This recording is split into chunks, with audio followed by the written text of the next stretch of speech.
Hi, everyone. It's Lee Hall. This is Vegan 201, Connecting the Dots. I think that means that I need to put the presentation Vegan 101 up on YouTube. I'm going to put 201. But anyway, tonight I'm doing a Zoom.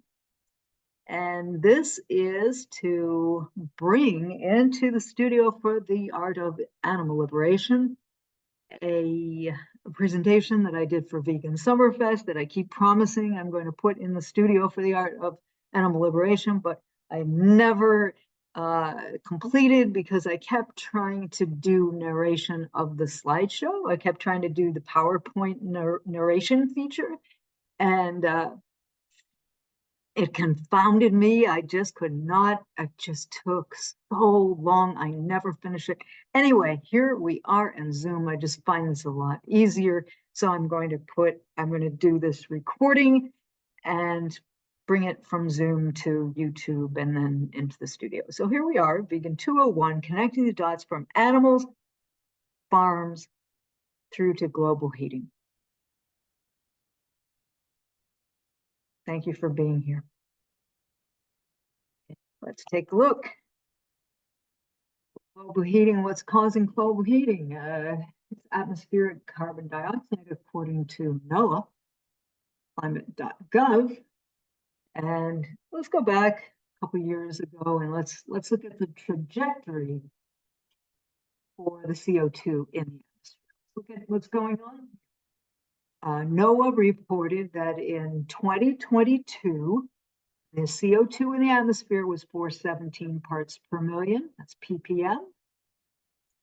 That was a new record high. It had already that year gone up more than 2 parts per million since the year before. And that was the 11th year in a row where the CO2 in the atmosphere had increased by more than 2 parts per million. At Mauna Loa, the observatory in Hawaii, where modern carbon dioxide recording began in 1958, the average CO2 in the atmosphere in 2022 was more than 418. All right, so that tells us basically where we are with CO2 in the atmosphere. It tends to be the most used indicator, most commonly used indicator of what's going on with climate crisis. What has happened since then? As you can see, the latest measurement that NOAA has published is from spring 2024, and we are up to 425 ppm. Therefore, we're obviously going at a clip that's faster than increasing by 2 parts per million a year, right? NOAA says carbon dioxide in the atmosphere warms the planet, causing climate change. Human activities have raised the atmosphere's CO2 content by 50% in less than 200 years. Now, if we look at the chart on the right side here, this is the direct measurement of atmospheric CO2 from 1958, when scientists started measuring it in Hawaii, all the way up till now. And you see what this chart looks like. It's basically, if you're around my age, this chart shows your life and what you didn't know was going on around you. Until when did you hear about climate crisis? I heard about it in the 1990s. Our leaders knew about it since the 1970s for sure. They knew it was a crisis. Most of us had no idea. I started speaking publicly on climate crisis in relation to animal liberation in 2004 at the Vegan Summerfest. At that time, it was called Vegetarian Summerfest, but they got wise, and now it's a Vegan Summerfest.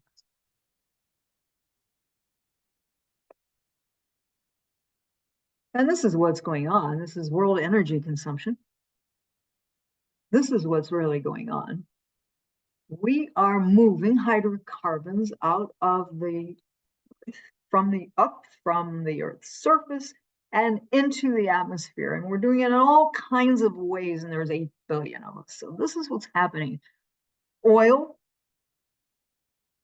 you see how much we're using energy from oil? A lot. And this goes from, it's the same, time period that we've been looking at, right? About 1960 to 2020, thereabouts. So you see all the different kinds of fossil fuels on the top. Other renewable is green, and that's kind of like an upturn on the chart. That's not necessarily a good thing. All use of energy is problematic. We need to reduce our consumption of energy overall, but certainly fossil fuels have got to go. The reason I say renewables, they're not necessarily a bargain, is we'll just think about wind farms and how the amount of materials that goes into a wind farm, right? And how much habitat is overridden by a wind farm, right? You think about electric vehicles and what goes into batteries, right? First of all, how heavy a battery is, and all those cars being shipped all over the world, and how much fossil fuel use that is about, right? And then we're talking about conflict minerals, conflict metals that go into batteries, causing human rights violations. And we are looking at the digging up of lithium from the earth and how devastating that is to the environment. So really, energy use in general is problematic. Fossil fuels are obviously directly causing emissions of CO2. Fossil fuels have carbon that plants pulled from the atmosphere through photosynthesis over millions of years, and we're emitting it back to the atmosphere in just a few hundred.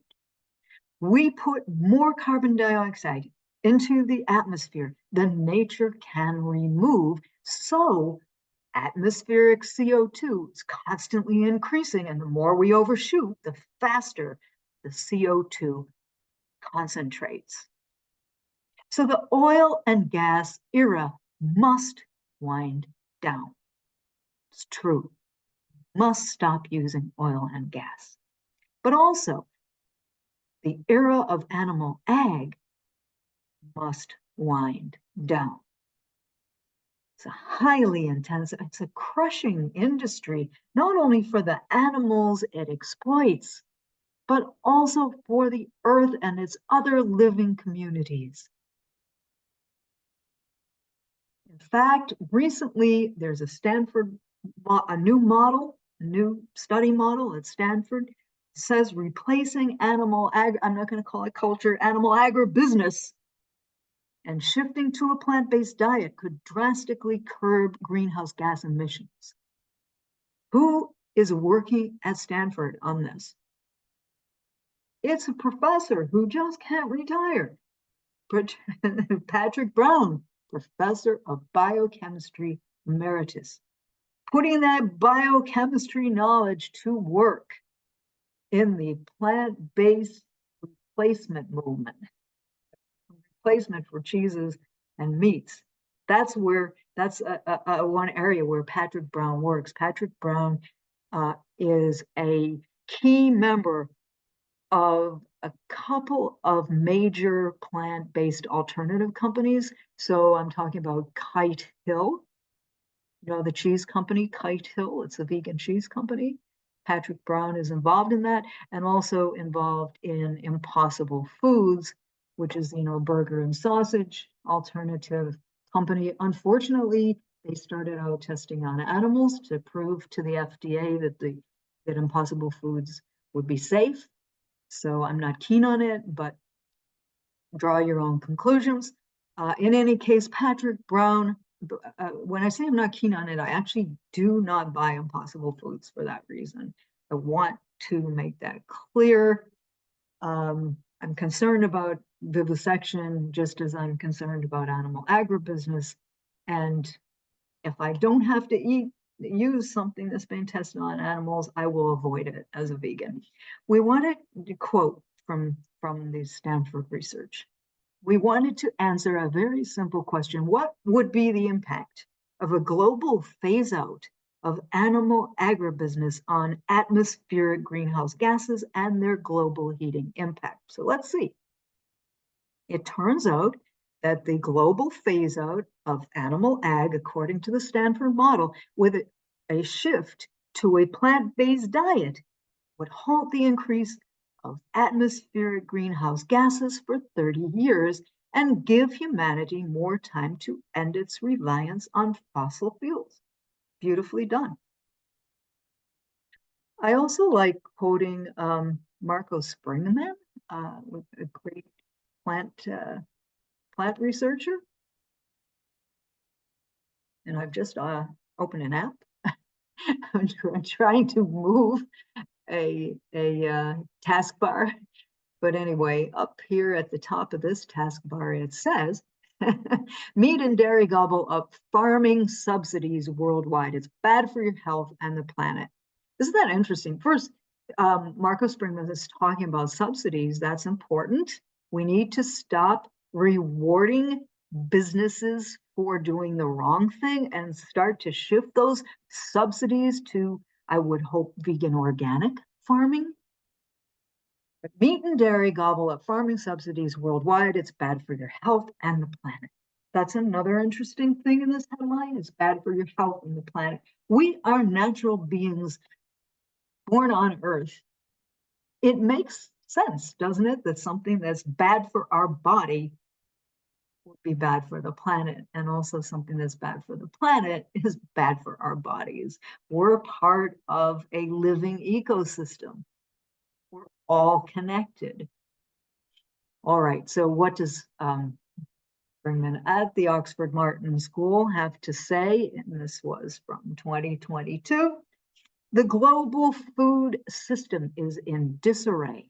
Animal agribusiness is a major driver of global heating, and as many as 12 million deaths from heart disease, stroke, cancers, and diabetes are each year connected to eating the wrong things, like too much red and processed meat and too few fruits and vegetables. Beautiful, beautifully said. Springman continues, unless the world can slash the amount of animal products in its food system and embrace more plant-based diets, there is little chance of avoiding dangerous levels of climate change and mounting public health problems.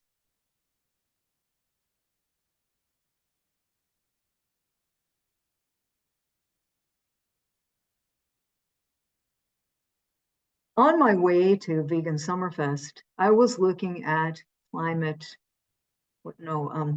weather.com. And I did a screenshot of weather.com because this is an extremely hot summer day. And they're advertising the best mask for smoke. Why did that advertisement come up on weather.com on that day?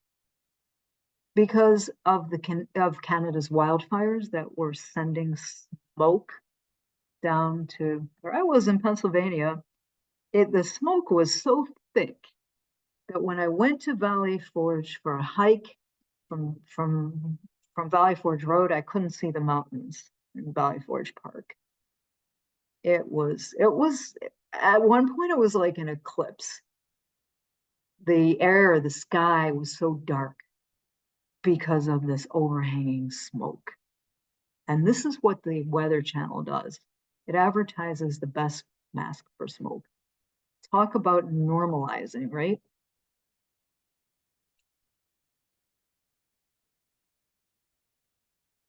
And here is another example of normalization.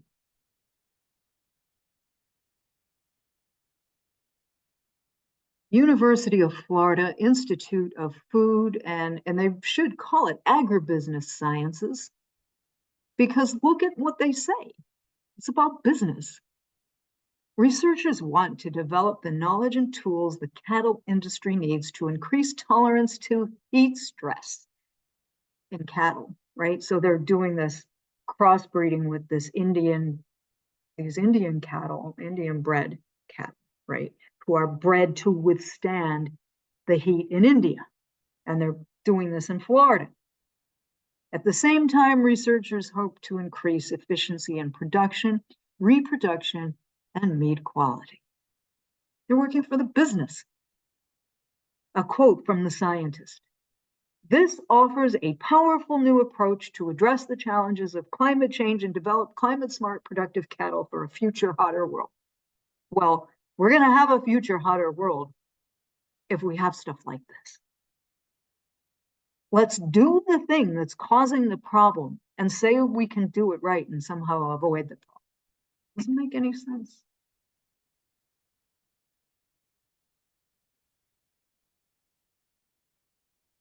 We've known since 2006 because the UN told us in a booklet called Livestock's Long Shadow that the livestock sector, quoting from the booklet, emerges as one of the top 2 or 3 most significant contributors to the most serious environmental problems at every scale, from local to global. We've known. But what did the UN tell us to do, or suggest that we do, in Livestock's Long Shadow? Well, it said stop eating animals, right? No, that's not what they said. Here's what they said: the principal means of limiting livestock's impact on the environment must be intensification. That's what they said. Why do you think they said that? Well, intensive animal agribusiness uses less of a footprint on the land, so there's that. But this is kind of sad and grotesque. What they're also saying is that when you intensify animal agribusiness, the cows aren't moving. So they're not eating and they're not drinking as much as they normally would if they could walk, they could move. So intensification means less need for feed and less need for water. And those are environmentally significant inputs, right? Very sad. The Animal Legal Defense Fund advocates for the protection of farm animals, which they shouldn't be doing. They should be advocating for the elimination of farm animals through the phase out of breeding purpose-bred animals completely. That's what they should be doing. But they're the Animal Legal Defense Fund, and they're trying to get careers for lawyers. And so therefore, they have things like supporting legislation to outlaw cruel, intensive confinement. Well, that's going to be a problem, isn't it? For the UN says we have to have more intensive confinement. And the ALDF says, well, no, we have to outlaw cruel, intensive confinement, which means what are the ALDF exactly suggesting here? The animals be able to move about? Do the animals be grazing? Is that what the ALDF suggests here? Because that is sprawl. That is usurping habitat that could be whole biocommunities, thriving, living communities, right? And they're being taken over for animal agribusiness. So you can't have good animal agribusiness, right? It's going to be one or the other thing. It's going to be either cruel intensification or it's going to be sprawl. One or the other. You can't have good animal agribusiness. It doesn't exist. They're urging enforcement of the Humane Methods of Slaughter Act. What a dreary career that must be. I saw people studying for this. I saw people learning how to be animal lawyers, according to the Vermont Law School, where I went and I got a degree. in environmental law with a focus on climate change.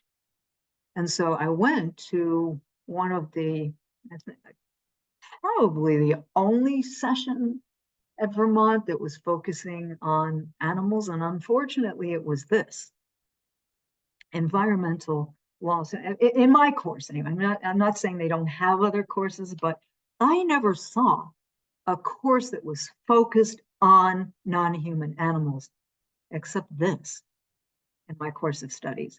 Environmental law students at Vermont Law School learning to codify animal use. And there's a picture that I took.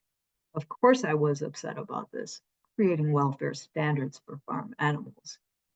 And the next slide that came up in this classroom was on humane methods of Slaughter Act, and then they went into 48-hour transit rule. It was so depressing. I did offer to create a curriculum for Vermont Law School that would focus on advocating for animals and their freedom. And they did not take me up on it.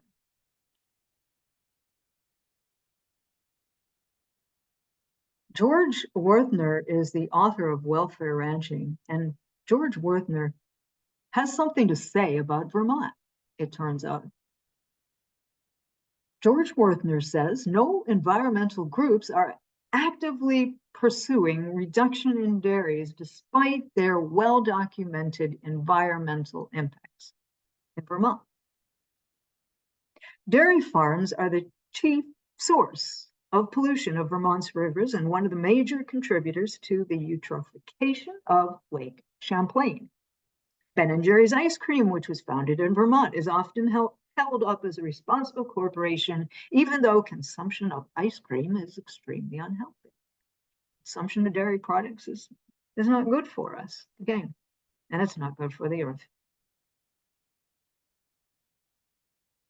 But nobody's really talking about that in Vermont. And there I was at Vermont Law School, and nobody was actively pursuing reduction in dairies there either, despite their well-documented environmental impacts.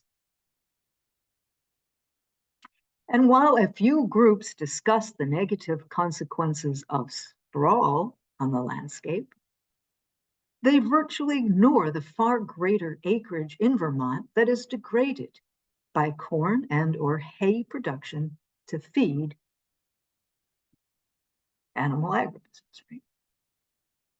Right? That is sprawl, and we need to look at animal agribusiness and feed systems as sprawl.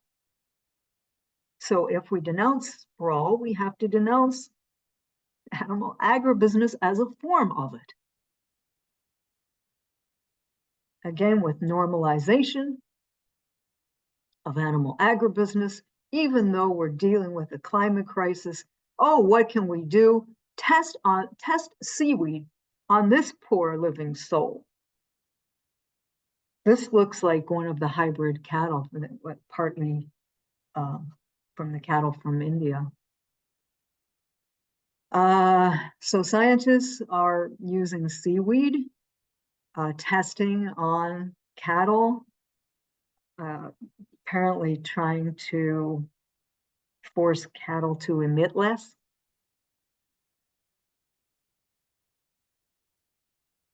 Even grazing gets promoted as a climate fix, like doing the worst possible thing for climate. Oh yeah, that's a climate fix. You've heard about it, right? When people say, oh, the thing you have to do is regenerative grazing. Grazing isn't regenerative unless the animals who are grazing are free living ancestral communities, right? Bison and elk. Those animals, if they graze, they are regenerative. Not cattle. They're not regenerative. And if you want to, excuse me, but let me give a few treats to Chrissy. If you want to talk about, it's difficult to talk about regenerative grazing to somebody who's promoting it, right? Because they're sure it's so great. And it's hard to come up with all the answers at once, right? But somebody has done it for us. There's a website called Grazing Facts. Let me show you. Grazing Facts. And it was designed by the Center for Biological Diversity and a Well-Fed World.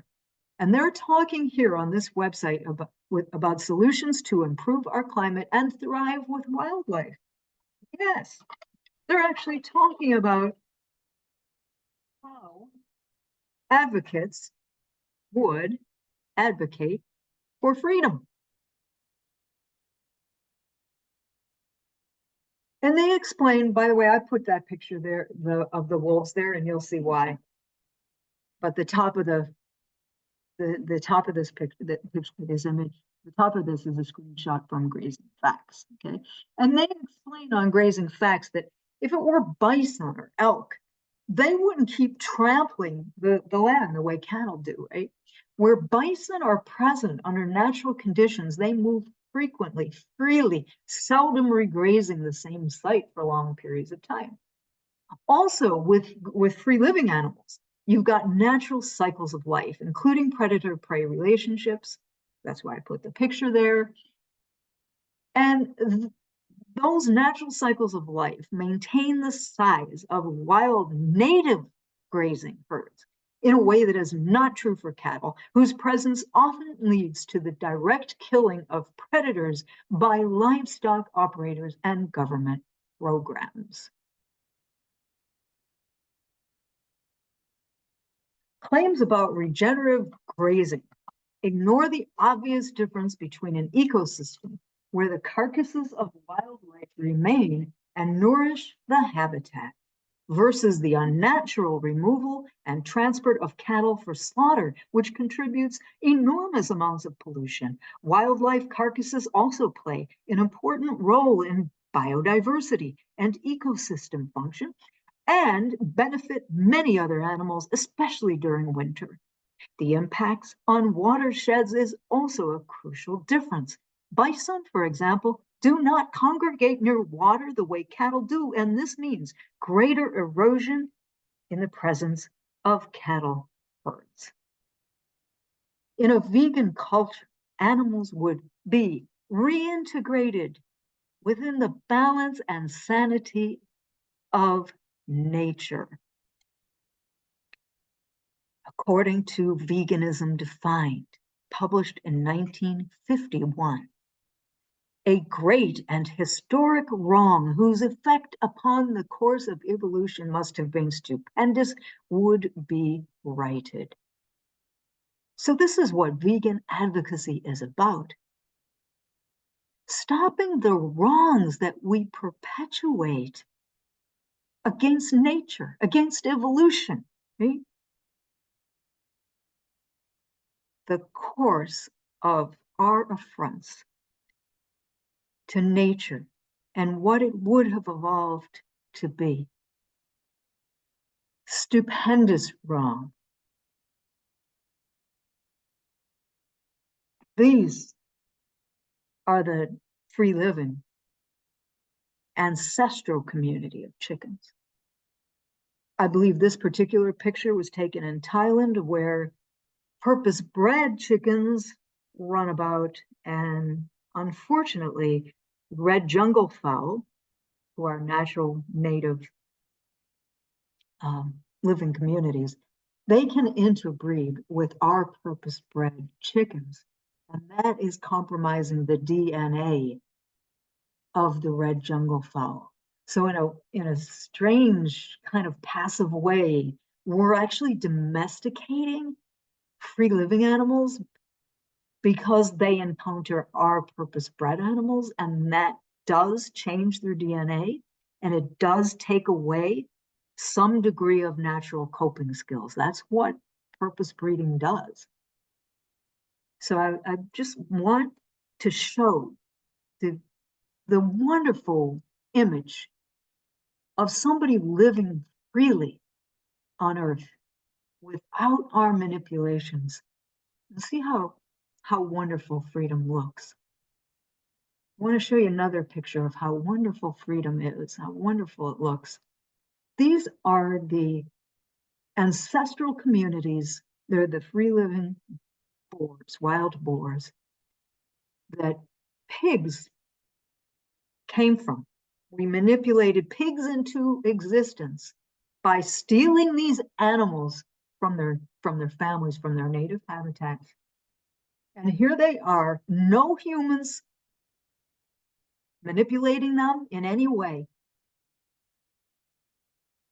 Who are they hanging out with? Their parents, their siblings. You know, they live in family groups that number up to 100 in each group. And you know, they jump across water like this. Isn't this fantastic? Isn't it lovely to see animals integrated into their own natural environment, living on their own terms? And let that be the guidepost to our vegan advocacy.